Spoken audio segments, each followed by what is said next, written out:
episode 27 of the Bithell Games Podcast. I'm Alexander Slawinski. And I'm Mike Bithell. Each week, we talk games, what it's like to make games, and the random stuff we don't generally find time to talk about because we are playing and or making games. Show note. The Steam Summer Sale is still going on as of this episode going live with our latest game,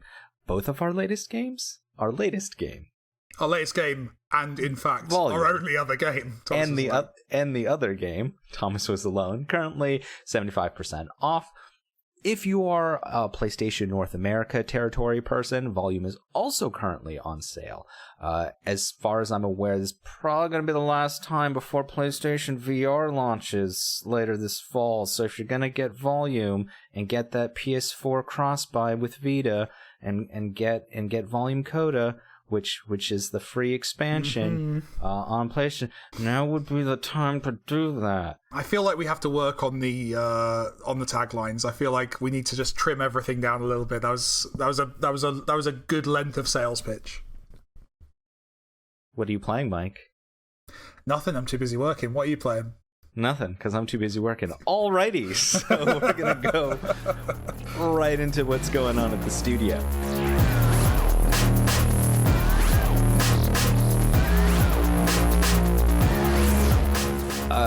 So we've been working diligently on the next game. We're not ready to announce dates on that or anything along those lines, but it's not as long as you might think. The big thing that we've been working on is feedback. So talk a little bit about the feedback process, what it was like on Thomas, and then what it was like on Volume, and then how it differs on... I was totally about to say it. Say the name of the game. Totally was about to do that. Gonna announce it to our podcast listeners, first of all. So go ahead. Yeah, I mean, it varies. I think, people who followed the work that I do will know that we've always taken kind of feedback and playtesting really, really important. Seriously, that was the word I was searching for. So yeah, I mean, both Thomas Was Alone and Volume were played by literally hundreds of people before we launched them.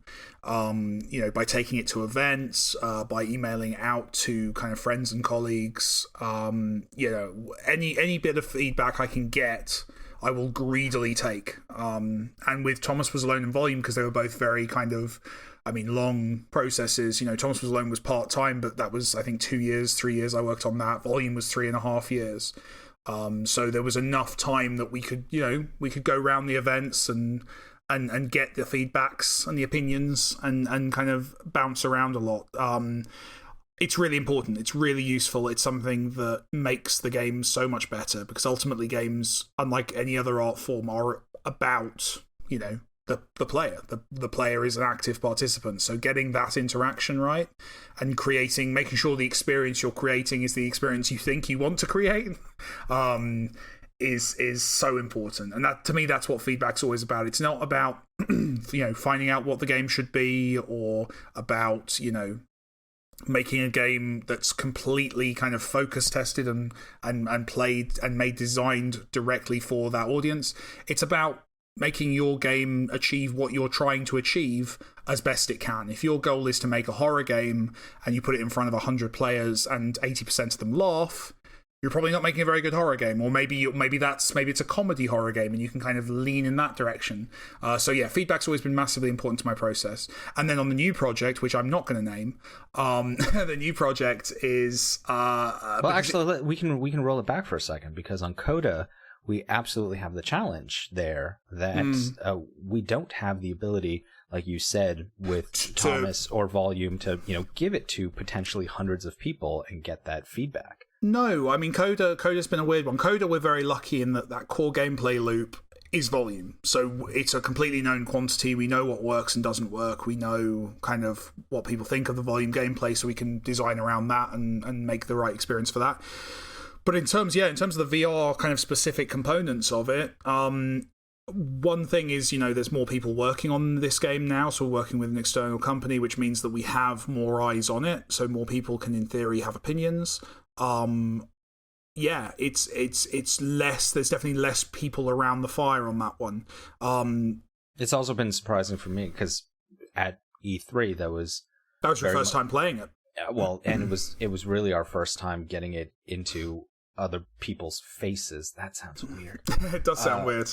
But I was happy that they were happy because it's scary. And it could have gone any way there because we have no idea, because there isn't really a way to just generally test the game the way it's been done in the past. So that's true. I was definitely really happy that people tried it and then then would contact their camera person, who would then come by and set up the camera. This one you should take seriously.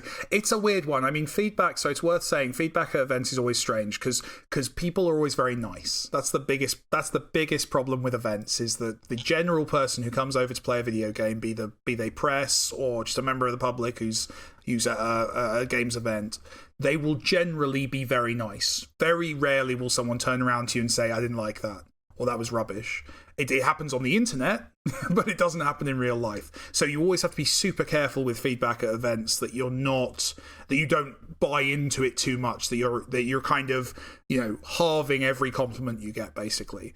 It's, obviously polite to everyone and take it on board, but at the same time, when I get home and I'm thinking about like, what do we need to change and tweak, I'm always, aware that there is this disjoint. One of the things I hear most from indies, when they've released a game and it's not gone down well, it's not reviewed well, people always loved it at events, and that's because people do generally enjoy things more at events than they do sitting on their sofa, and it's something to be very mindful of.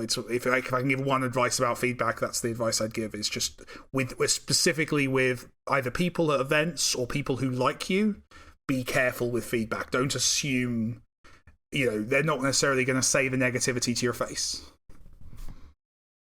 What is the type of feedback that you like to get and not get defensive about it?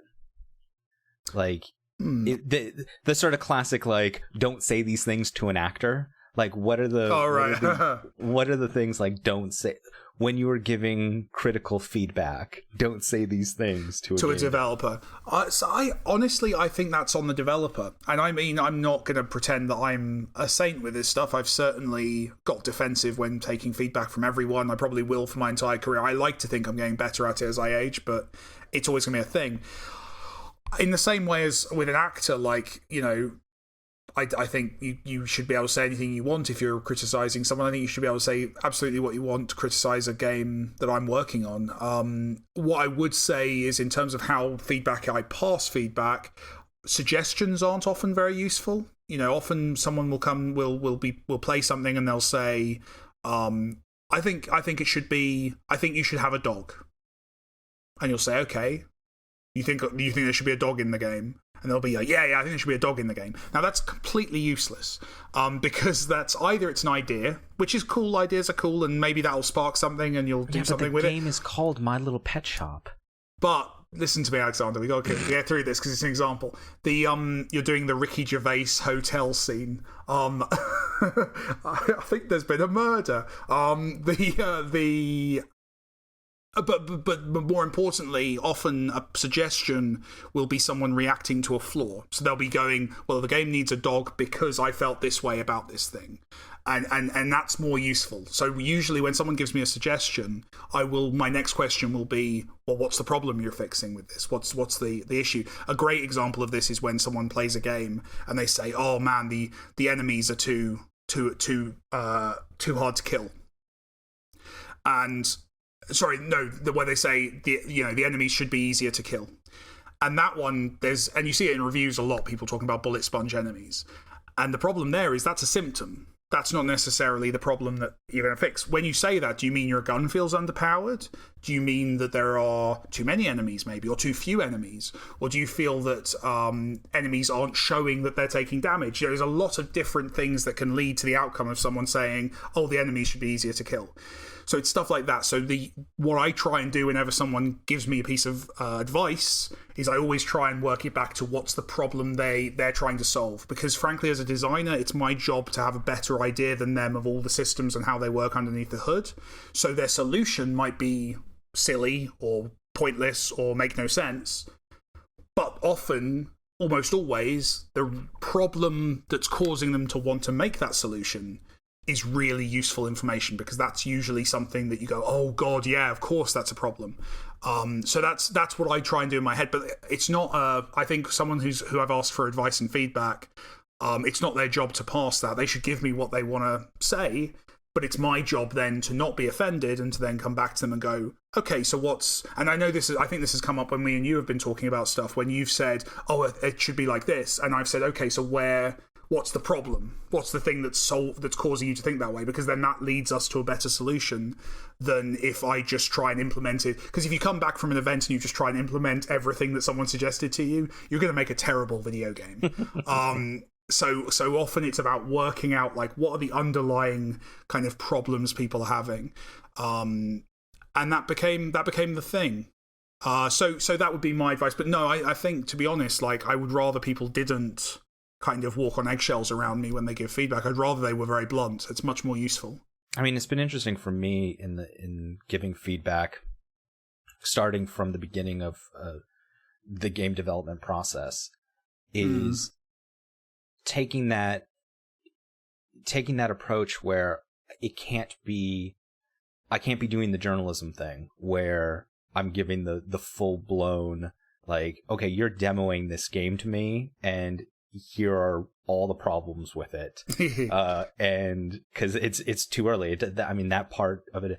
But what I have found has been incredibly helpful for me in the process is, so when we need to make posters or create the trailer or do these things, are there animations in there that allow for us, or, you know, is this game being developed in such a way that we can take those shots, or that those animations are in there, or that we can set up the camera in a specific way to get those shots.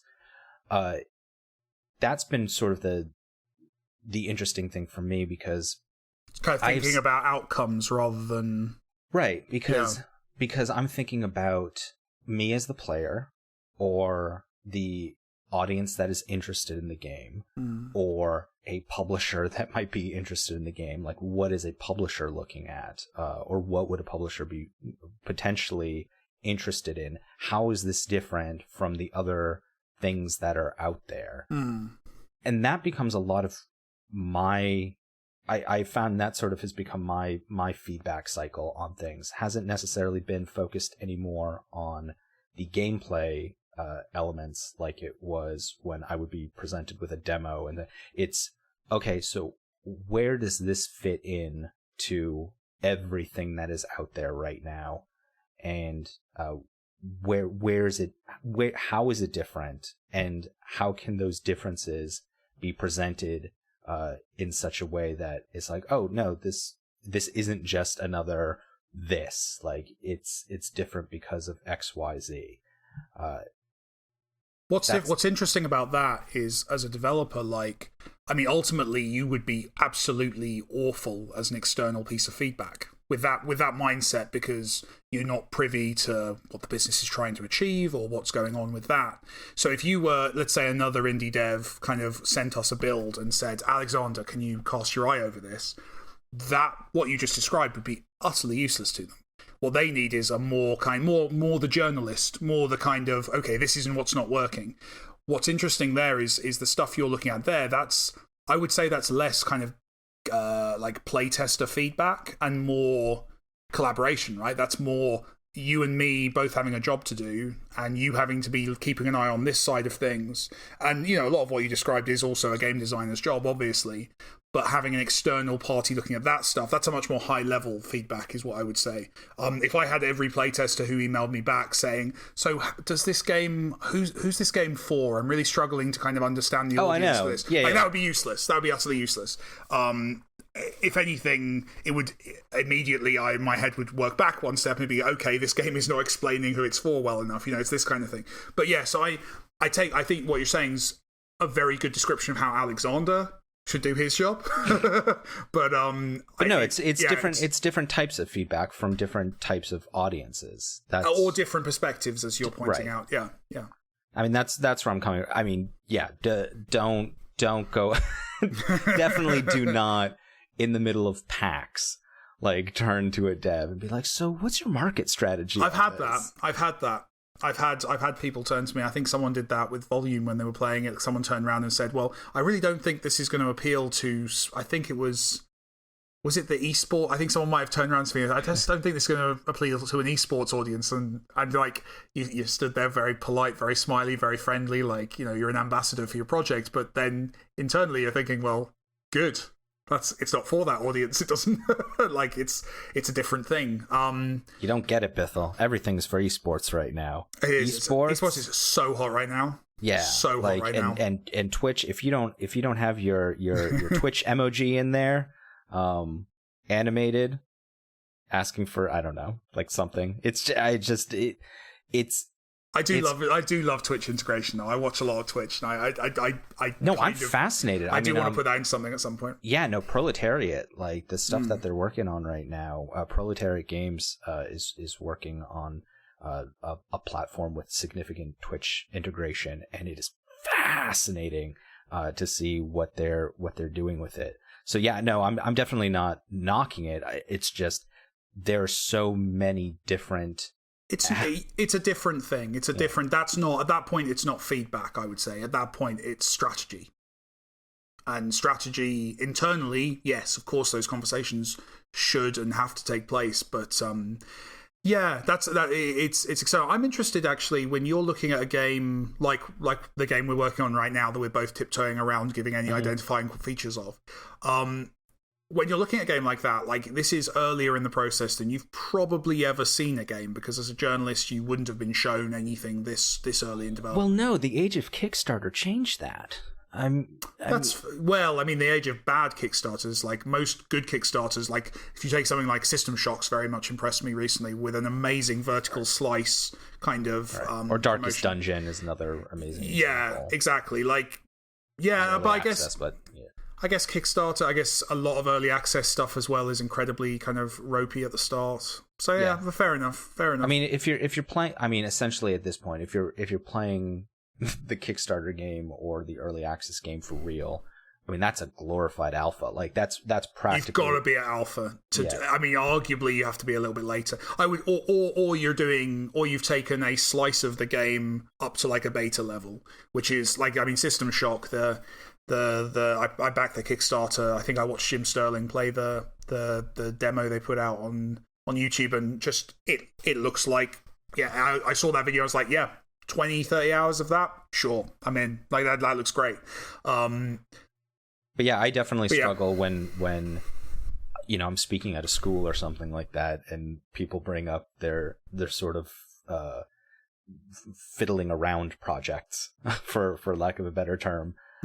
And they're just like, yeah. So, you know, when is this, you know, what are you thinking about for this? And it's like, oh yeah, we're going to put it on the App Store in like a month. And it's like, no, you're really, okay, sure. Fine. Like it's bizarre. Yeah, like I definitely struggle with, seeing things incredibly early now, because I would say, up until about 5 years ago, no, you really, it's the Halo 3 demo thing. I'm sorry, the Halo 3 beta, right? No, that's not a beta. Stop it. Like, that's demo. And that word became so pervasive, and then it changed the fundamental meaning of beta. It did outside of game developers. Game developers know what a beta is. I think actually in that sense, the audience doesn't have a clue. The audience is what I'm talking about. But the audience really up to that point hadn't really seen betas. Like some games had very kind of niche or side kind of projects had. I guess honestly, I think Minecraft was probably the last of the very visible actual betas. Like Minecraft was definitely at beta at the point where I played it. Well, that's because it's always looked like a beta. Stop it! It's a great game. No, it is a great game, but it has always had an art style that has allowed itself to be that. Oh no, they'll never do any kind of massive successful franchising with that art style. You're right, it's ugly. That is not what I'm saying. No, it's cool. It's cool. It is an unintentional or intentional, however we want it, choice that allowed it to certainly be in an alpha stage and be out there and get marketed. I don't think we get to have this conversation while selling Thomas Was Alone on Steam. I don't think that's okay. Yeah, so it's interesting. I've noticed that I think you're not used to seeing stuff that's unpolished. What's nice for us, I think, is that very much my taste is to polish as I go. A lot of developers will, push to get stuff in, then iterate and clean up a lot. And we do iterate and we do clean up as we go. But for me to show something in the game, it already has to be reasonably there aesthetically. Like it needs to look relatively polished, because otherwise I'm embarrassed to show it, and also like I place an importance on that polish. So that's it slows me down a bit. It probably makes me a slightly slower developer, but I think that helped us work quite well together, because when you look at something like, no, he's actually thinking about this, like you can see where it's going. And then what happens is, as we iterate, this happened today, you looked at a piece of work and you're like, this one element looks terrible, and it's like, yes, because every other aspect we just pulled up, so now we have to make sure that element gets pulled up to kind of match the aesthetic of everything else. But it's been interesting watching you get used to giving feedback on frankly half finished work, which is what it is. And now we smooth jazz into reader mail. What am I even doing anymore? I don't even know what I'm doing. I feel like I might have to take over the singing of the reader mail jingle at some point. I'm going to step in. Esteemed Bithell and Slewinski. Nice. I have a question, mostly for Mike. But if Alexander has any useful input, that would never be unwanted. I like he or she specifies useful input. How hard is it to implement customization controls and key rebinding into a game? I often play on PC using an Xbox controller and often find myself unable to adjust any of the key bindings. Thank you for your time, Finite. I like it. Finite's a good name. PHY. Oh, even better. Oh, that's like something out of Hackers. That's great. Yes, so it's a big question. So key rebinding, the honest answer is it's as easy as the engine you're using. Taking Unity and Unreal, I don't know actually how Unreal does key binding, so I'll just talk about Unity. In Unity, key rebinding and controller rebinding, there is, a lot of people will recognize this from older Unity games, like a little little grey window comes up when you launch a Unity game, and you can go into a settings panel there and you can rebind keys. It's okay, it's not great, and it's not very convenient for using a joypad with. In order to build like a good rebinding system for controllers, which Thomas Was Alone's isn't great, Volumes is better, but I would still say has flaws.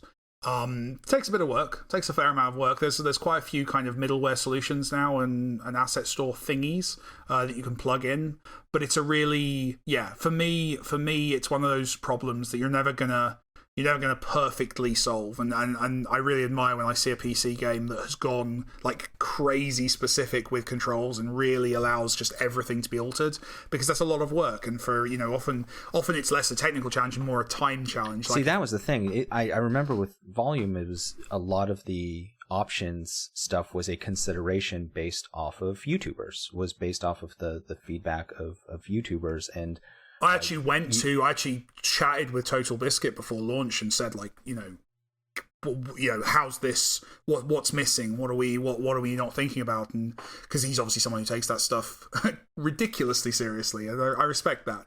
But yeah, lots of YouTubers really care about this stuff. But I think gamers do as well. I think they're only reflecting the audience. But yeah, it's a time challenge. It's, do we have the time to implement all these settings? And is that feedback then? Would you consider that feedback, post-launch feedback? Like not criticism, but just because it's not criticism. It's feedback. I mean, I think as well, it's that thing which I'm really obsessed with, which is kind of user expectation. So things like, which button should be jump on an Xbox controller, Alexander? Oh God, A. Correct. Now, there's Sorry, nothing... you confused because I've been playing so much PS4 now yeah, that exactly. I was just about to say the X button, and then I was just like, oh, I'm gonna get so much hate mail now. But you're right. But the thing there is, the point I'm making is that there is a right button for the jump, and unless you're doing something very specific, so for example, Mirror's Edge does it on the triggers, I believe, on Xbox controller for a good reason, because they want your right thumbstick to be constantly in contact with your thumb, so you can be pulling off the jumps and moves that you're meant to be doing in that game. Unless you have a good reason like that, not putting jump on the A button on Xbox controller is weird and will throw off players. So stuff like that, and to me, settings come under a similar banner where there's a user expectation of, you know, of those abilities to change things. And some of them are, you know, some things that are very fashionable and important to an audience. As a developer, I don't fully understand, you know, they don't make a massive difference. So things like having lots of anti-aliasing options. To me, that doesn't seem as important as other things that players don't care about, but frankly, the player is the audience who've spent the money, so they get what they want. But yeah, so in summary, settings in general and controller rebinding in specifically is completely technically possible, as far as I know, on every engine. Ultimately, it comes down to the time the developer's able to put into that and whether they know they should, you know, whether they think the audience cares. Cool. Next one comes to us, Gua on YouTube. I've noticed that a lot of games go for deep discount quite early in their lifetime, including volume. I was wondering, is it worth it? So my reaction to this when they posted it on YouTube was, there's a lot to unpack there. That's a big question. Right? That is a big question. So yeah. I'm gonna hit on a couple of those, couple of the things that are potential to unpack there, because is it worth it is probably the most complex. That's question. Yeah. So the first thing that I'd like to point out is that if we go back in history to a time called 2007, maybe 2000. I mean, ancient times. Yeah. There was a platform called the Xbox 360, and it had Xbox Live Arcade, and there was a sort of fundamental pricing for games, and it was $10-$15. I mean, it was scandalous when it went up to $20 a couple times. And interestingly enough, in the States, pricing was very stable. Something like the original Halo was the same, or you can still see it on Nintendo products. They hold their price for a very, very long time. Yeah. Things were a little bit different in the UK. We could see that at retail, that because I believe the pricing was a little bit high initially at launch anyway in the UK, that at the time I was doing the weekly UK retail charts, and you could see that the pricing on UK games would drop much faster, and then you could argue we're more in line with American pricing in terms of retail. Now, that is the time before the App Store. Then the App Store comes along, and there is an absolute business school debate argument that we could have here, but I would I would argue that now developers had the full power of their own pricing. They weren't necessarily on a platform where their pricing was controlled. Now, you could say, oh, well, Steam exists at that time too. Yes, Steam did exist at that same time, but Steam was also a much more gardened platform. Much more constrained, far fewer games could get onto it, that kind of thing. Yeah. So you could be a lot stricter in your pricing and hold your price point a lot longer. This, of course, now is a different conversation, but we'll get to that. But going back to the App Store, so then we have the App Store, and it is this battleground where now developers can put out games really easy on the App Store, and the price war begins, and it becomes a race to the bottom. And it becomes such a race to the bottom that then you start having these brilliant corporations like Zynga, who discover free-to-play and can utilize cost per install and user acquisition and all these business terms to acquire users and essentially create these games that have millions of users where, maybe someone will pay $2 in the lifetime of the game, but $2 over however many million people. So that's the App Store. So now you've got the first true sort of arena where developers are now emotionally involved. Is that how we want to put it, Mike? They're like emotionally involved in the pricing of their games because there isn't such a stringent concept of how a game should be priced. Like it was. I wouldn't say it was necessarily emotional. I think often it's actually very, very cerebral. People pay a lot of attention because there's an expectation. I guess that's the thing, that prices are variable, that deep discounts occur, and that does definitely have an effect on the marketplace, right? So from that, we can start to look at Steam and then the world of the Steam sale, the opening up of that garden, a lot more competition in that marketplace as well, to the point where now if you look at that the Steam summer sale going on right now, it's a war zone. Like, it is. I mean, how many hundreds of games at like thousands at like $3 or less? I mean, we're talking about PC games here, and that's not even counting the Greenlight stuff that's out there or the early access or however much else. It's a bloodbath. So going back to the initial question of, I've noticed that a lot of games go for a deep discount quite early in their lifetime. It's because there is so much competition in the marketplace that you kind of have to. You're competing against so much more, so you're trying to get the attention of folks with discounts, and Mike definitely has something to say here. Well, only to say that in terms of us, like, what you're saying is true at the bigger scale, in terms of like the bulk of people on Steam. But in terms of like me, I mean, Volume and Thomas Was Alone are basically doing exactly the same pattern in that, in fact, actually, Thomas Was Alone discounted faster. Thomas Was Alone released on Steam in the November of 2012, and I think in December I took it down to 50% off. I think it was already like 75% off by January or something. It wasn't January. It was quite like it was March. It was or April. super early. It was really early.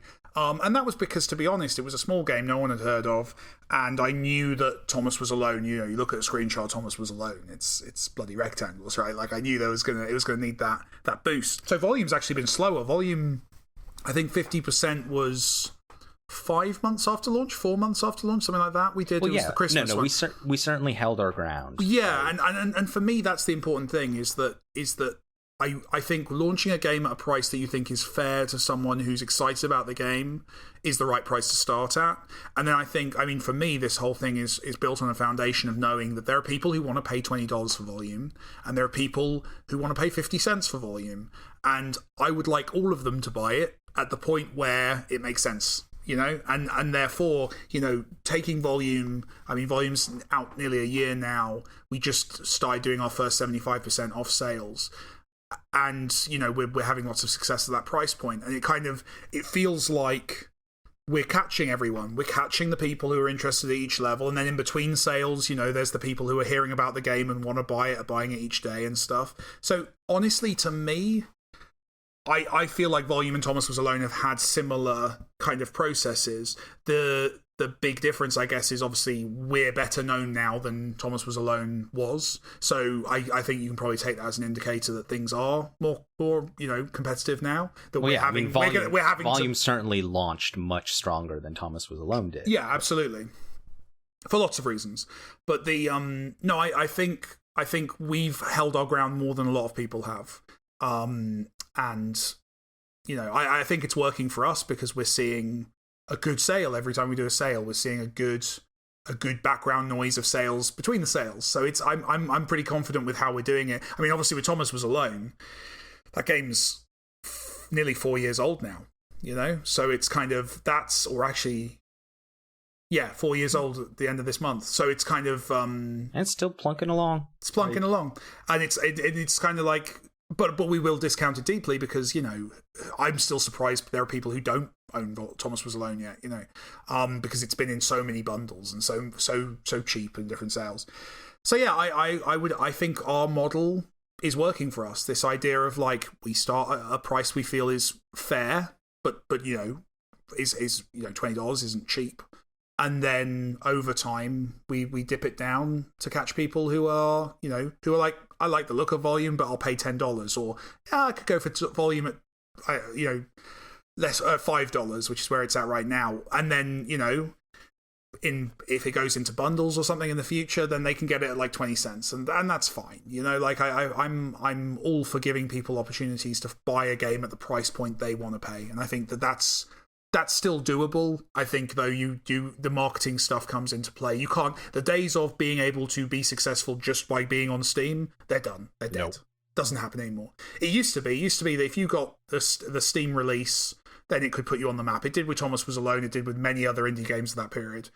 The news cycle used to last a lot longer. Yeah. On a specific game. I mean, there's some really great games that have come out in the last 3 months, and I swear they get maybe 72 hours of coverage before it's just on to the next thing, and the which you can't blame people for, because the next thing's got just as much of a right for visibility as that thing. So yeah, it's just the way it is. There's more people, and this is, I think in totality, it's a good thing. Like, more people are making games, which means it's more competitive, which means the games are better for players. I think this is a great thing. I think it's a challenging few years ahead for developers. I think those years have already started, to be honest. I think we're in a challenging period for game developers. But, so far things are working for us. Yeah, so to answer the final question, I was wondering, is it worth it? Yeah, it's worth it for us. Like, it's worked out really well so far, and we continue to be able to afford to make more games, which is the only objective. Right, is to make video games. I want to die making computer games. Like, literally, I want to die while debugging something. That's the objective, and we're making bigger games, and we're making better games, I think, and we're kind of growing in that way as well. So yeah, so far for us it's working, but I think it's something that should be done very carefully. Hi guys, great podcast. Really entertaining and informative. Just left you a 5-star review on iTunes. Might seem a strange question, but I had pre-ordered PlayStation VR as soon as Amazon listed it. Unfortunately, 2 weeks ago, I had complications during a routine eye operation, and I've lost the sight in my left eye. I've taken this development in stride. There are many other medical conditions that are far worse. But the one thing that frustrates me is that I assume I won't be able to experience VR. With one eye, I can experience games pretty much as before on a TV screen. If you haven't already done so, why would you? Could you try covering one eye and check it if VR works in any reasonable capacity? If so, I'll reinstate my canceled pre-order, but I suspect it won't. Hope you can help me. I'll keep listening anyway. Thanks and best regards, Colin M. Okay. Do you want me to take a run at this? Let's do it. I'm in no way qualified to discuss this. Okay, so I can talk about 3D for 5 seconds, where 3D, yes, you need both eyes, because that's the thing we ran into with several of our writers back in the day, which was just like, yeah, there was a group of writers that just couldn't, because they either could not see in one eye, or just the eye differences between their two eyeballs. Wow, this is sounding really bad. Didn't like allow for it. So in terms of VR, go ahead.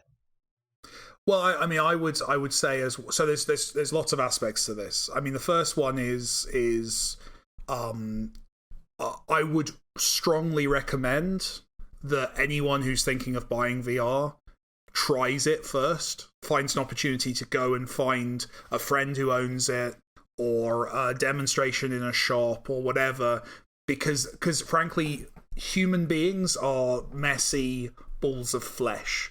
And there are so many issues in terms of, I mean, one of the big ones is ocular distance. So that's the distance between the two eyes, has a massive effect. Now, different headsets adjust for that and allow for that. But still, we are talking about lenses, and those lenses maybe not being completely right for your eyes. Short-sighted and long-sighted people also have challenges. Again, there are fixes for that. There are lenses. There are headsets that allow you to wear glasses, lots of things. But again, I would always encourage with VR, if you're the kind of person who wouldn't buy a £200 suit without trying it on, you shouldn't buy a VR headset without trying it on. Like it's very specific to your biology and your shape and your how you are. In terms of specifically the blind in one eye thing, my dad's blind in one eye. He always used to tell me that when he was going on dates in horror films, he would always just scratch his good eye whenever something scary was happening, so he could kind of hide his face, basically, but still look, heroic in the cinema, which I always thought was a cute story. With the one eye thing, it's the reality there, and this is true of 3D films as well, is you will be able to see VR, you will be able to look at VR, and in theory, it will look about as good as real life does. To the same extent as it does for someone with stereoscopic vision. What you won't get is 3D. Now, where that gets interesting, because literally, like, if you close one eye as you're walking down the street, you won't be able to perceive depth in the same way as you would if you had two eyes. That's why we have two eyes, is to be able to perceive depth. However, if you're walking down the street, there are other cues to tell you about where things are in 3D space. The level of focus of objects as they get closer and further from your eye. Shadow, the way shadows fall from objects, the way your understanding of perspective works. Something that's smaller is probably far away, something that's bigger is closer. There are these kind of things. And that's where VR may cause you issues, is because some of those cues won't be present. Perspective is, things that are closer to your face get bigger. That's true in VR. But shadow doesn't work in the same way. And focus, for example, like where your eyes point of focus in the scene is, and how things blur. There's no technology to detect that yet. I know there are people working on that, but in terms of consumer VR, there's nothing there. So what you might find is, yes, you'll be able to see stuff, but you might not be able to understand how things are laid out in three-dimensional space, because VR, in the same way as 3D movies, relies very heavily on the stereoscopic difference, which is that both of your eyes, because they receive slightly different images, your brain meshes that together into one 3D image. Because they're relying so heavily on that as a method of making things look 3D, without the two eyes, that could be a problem. So I would suggest trying one on. I wouldn't pre-order one. I would find a friend or talk a friend into buying one, and then go and try it, because I think it'll vary from game to game. There are definitely games that have a very cartoony style where there's no shadow, for example, or no kind of no cues that things are close to each other. So that you might struggle very much in VR with. But then there are other VR games that would do better. Another thing that could work is you might find that specifically VR that allows for head tracking. So that would be the PlayStation VR, the Oculus, and the Vive all do that. Mobile VR doesn't do that, but the other kinds do. That might help you because you can move your head from side to side, which will give you parallax, which is a really useful depth cue, which will allow you to probably read a situation. But yeah, as with everyone else, I would recommend you try one on. Hi, Mike, Alex, and guest name, first name, comma, last name. I hope you have recovered and managed to not get sick from your time at E3. Nope, totally got sick. I got a little sick. I was tired more than anything. Yeah. Thanks for the episodes. Love to hear a group of truly tired people laughing and trying to keep it together to record a podcast. I was laughing along with you. Anyhow, here's my burning question. I have been experiencing the rapid integration of, to the best of my knowledge, a mainly European traffic flow device, the roundabout, in rural suburban Minnesota, USA. 90% of the people are, quote, conservative, and are freaking out about this, quote, newfangled traffic thing, end quote. I, on the other hand, do not share this opinion. These are well thought out, proven modes to move traffic more efficiently when put into the right locations. Still, with this positive attitude, I cannot figure out how I am supposed to signal when driving through them. I even looked it up in the official Minnesota driver's manual, and it just told me how to follow the arrows painted on the ground. No mention of signaling. Please help. Us Americans just don't get it. P.S. Grew up in the area I speak of. Despite the last name, I am not from France. Oh, and I remember we drive on the right side of the road here. Yes, a playful double meaning is intended. Smiles and good wishes, Josh L. It's a very well-written email. I liked that. I was chuckling throughout. So I guess this is someone finally taking us up on our expansive question opportunities that we put out there that you can pretty much ask about any burning question or the complexities of the universe. So fine, I will take this one on quickly, because in the great state of Massachusetts, in Boston, one of the older cities here, we have roundabout, we call them rotaries. Do you? And that's amazing. And we have them all over the place. Now, the way it works here is you essentially have to yield to the people that are in the rotary, and you should probably signal once you are determining where you are coming out of the rotary, not necessarily going in. You are simply yielding to the people who are already in the rotary and then signaling when you are leaving the rotary. So that, my dear Minnesotan, is the way I would handle that. Yeah, I mean, I'm not necessarily the best guide, as A, I don't drive. That's right. And B, I was in a car crash on a roundabout over Christmas. So because as you rightly say, people should yield to people on the roundabout. But a charming gentleman who I didn't nearly have to punch in order to stop him yelling at us decided not to yield, and decided instead to try and make his car kiss our car. But unfortunately they were cars, so the romance didn't work, and we ended up yelling at each other in the street. It was great. Lovely way to spend Christmas morning.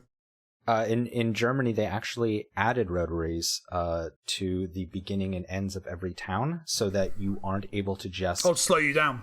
Yeah, just so you can't just blow through like all of these country towns anymore, like you could back in the day. So they actually set up rotaries in the entrances to these towns, and it's great because all of these different towns then put something in the middle of the rotary. Yeah, we have that too. That represents their town. So it's lovely, isn't it? Often they're nice flower displays in the UK. I like roundabouts. But yeah, never assume that other people on the roundabout know what they're meant to be doing, would be my advice when it comes to roundabouts. That's a pretty good rule. Yeah. In driving in general, I guess. Right. And life. There you go. We've hit all the big bases. If you have a burning question about games, game development, or just the complexities of the universe, you can send those questions to us via contact@BithelGames.com. That's contact@BithelGames.com, through the YouTube comments of this show, or on Twitter by pinging @MikeBithell, @Slewinski, or our AI @VolumeGame. Thanks for listening to this episode of the Bithell Games Podcast. We can always use your support, so please provide reviews and 5 stars on iTunes, likes and subscribes on YouTube, and positive reinforcement on whatever other platforms you're hearing the show on whenever possible. This podcast was produced by Jonathan Downen. We'll be back next week. I'm Alexander Slewinski. Thanks again, and get in the last word, Mike. Out.